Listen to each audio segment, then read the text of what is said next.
बदललं काही चुकीचं आहे। तर निवडणूक आले की काँग्रेस पक्ष असं काही ना काही पुढे सोडत राहतं आणि लोकांना मूर्ख बनवण्याचं काम मागच्या 70 वर्षापासून काम केलं।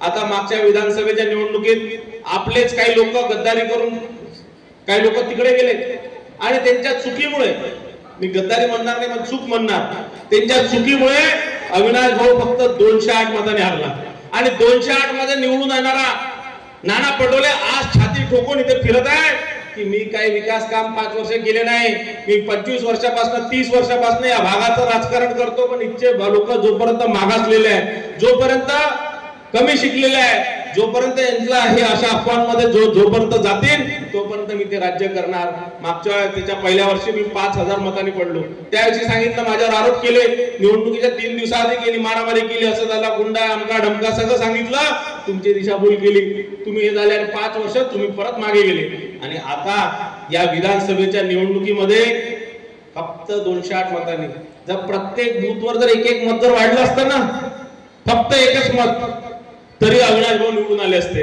आणि तुम्हाला एक चांगला सामान्यातला आमदार तुम्हाला भेटला असता, एक चांगला काम करणारा आमदार भेटला असता।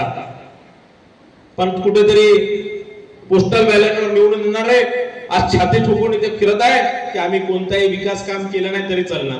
जे पैसे राज्य शासनाचे आहे, ज्या योजना राज्य शासनाच्या आहे, इथे एकीकडे मोदीजींना शिवाय द्यायचे, एकीकडे बावनकुळे साहेबांना शिवाय द्यायचे, एकीकडे फडणवीस साहेबांना शिवाय द्यायचे आणि दुसरीकडे त्यांचे जे योजना आहे ते स्वतःचं नाव सांगून पुढे करायचं।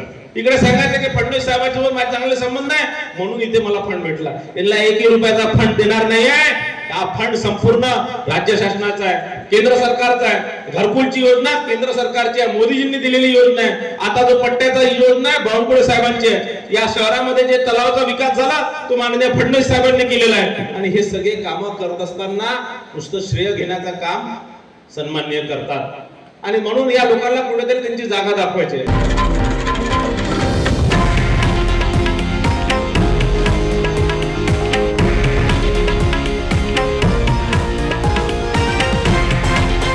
हे आहे देशातील नंबर 1 न्यूज नेटवर्क आणि आपण पाहत आहात TV9 मराठी, एकमेव।